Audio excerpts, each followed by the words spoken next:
সব সময় চায়ের সাথে কি আর বিস্কুট ভালো লাগে? তাই আজকে মাত্র 10 মিনিটে জলের ভাপে এই রকম নরম তুলতুলে কেকটা বানিয়ে নিয়েছি।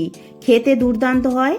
একদিকে চা বসিয়ে অন্যদিকে অনায়াসেই এই কেকটা বানিয়ে নিতে পারেন। কেক হবে নরম তুলতুলে, আর গরম গরম চায়ের সাথে কেকটা খেতে দারুণ লাগে। দেখবেন এইভাবে একবার কেক বানালে বারে বারে কেক বানিয়ে খেতে ইচ্ছে করবে।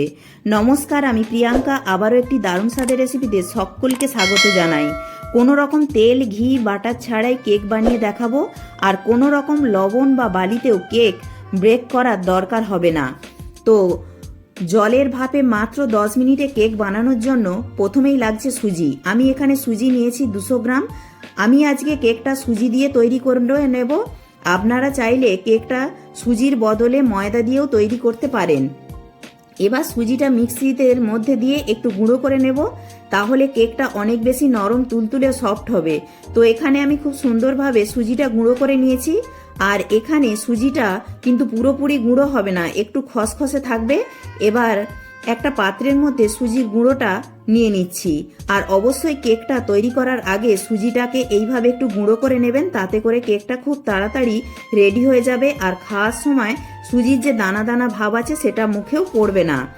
এবার এই মিক্সিং জারের মধ্যে দিয়ে দিচ্ছি ওই বাটিরই হাফ বাটি চিনি, অর্থাৎ 100 গ্রাম। তো আমি সুজি নিয়েছিলাম 200 গ্রাম আর চিনি দিলাম তার অর্ধেক, মানে 100 গ্রাম।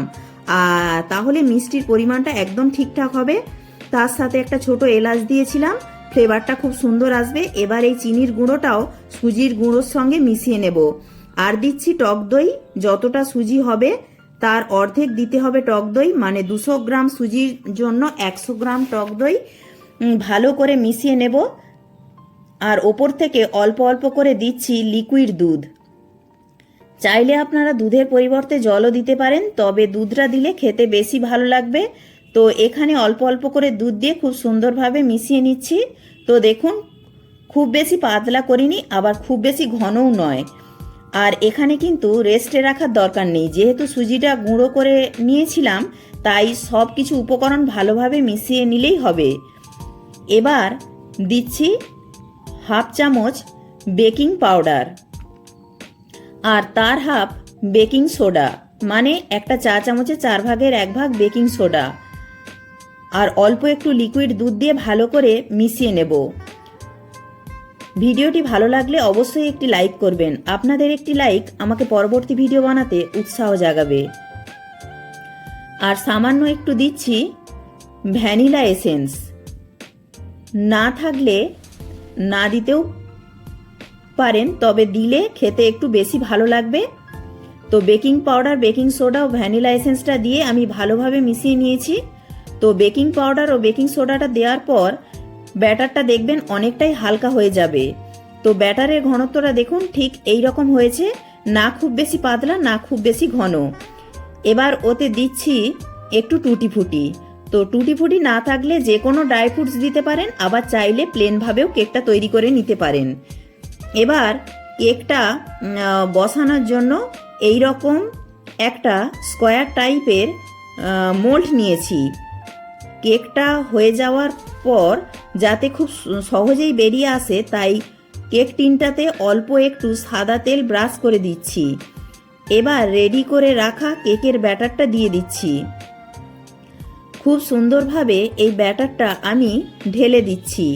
এবার এইভাবে একটু ঝাঁকিয়ে দিচ্ছি, এতে করে ভেতরে হাওয়া থাকলে এইভাবে বেরিয়ে আসবে। তো জলের ভাপে যেহেতু কেকটা রেডি করব, তাই কড়ায় জল গরম করতে বসিয়ে দিয়েছি। আর একটা স্ট্যান্ড দিয়েছি। আর জল গরম হওয়ার জন্য যাতে কড়াতে জলের দাগ না হয়, তাই একটু লেবু দিয়েছি। তো জলটা গরম হয়ে গেছে। এবার কেকের মোলটা ধরে সাবধানে বসিয়ে দেব। এবার ঢাকা দিয়ে দেব 8 থেকে 10 মিনিটের জন্য। মিডিয়াম থেকে হাই আঁচের মাঝামাঝি রেখে দেব গ্যাসের ফ্লেমটা। তো ঘড়ি ধরে আমি 10 মিনিট মতো ভাপিয়ে নিয়েছি। এখন দেখুন কেকটা খুব সুন্দরভাবে হয়ে গেছে।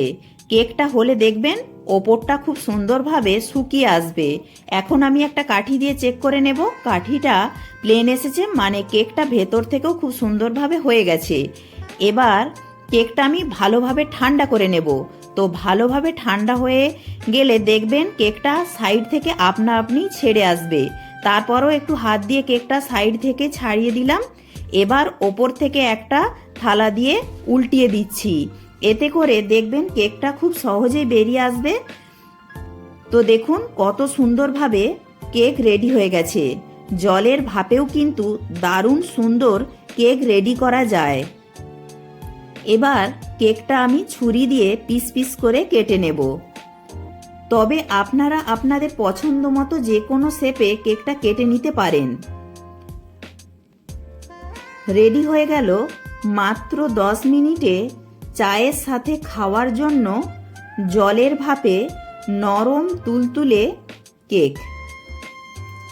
কোনো রকম তেল, বাটার, ঘি ছাড়াও কিন্তু দারুণ সুন্দর কেক তৈরি করা যায় মাত্র 10 মিনিটে। ভীষণ নরম তুলতুলে হয় কেক। একবার অবশ্যই এইভাবে বাড়িতে বানিয়ে দেখবেন। একবার তৈরি করে খেলে বারবার বানিয়ে খেতে ইচ্ছে হবে। আর এই রকম গরম গরম চায়ের সাথে খেতে তো দারুণ লাগে। ভিডিওটি ভালো লাগলে লাইক, শেয়ার, কমেন্ট ও সাবস্ক্রাইব করে পাশে থাকার অনুরোধ রইল। প্রত্যেকে ভালো থাকবেন, সুস্থ থাকবেন।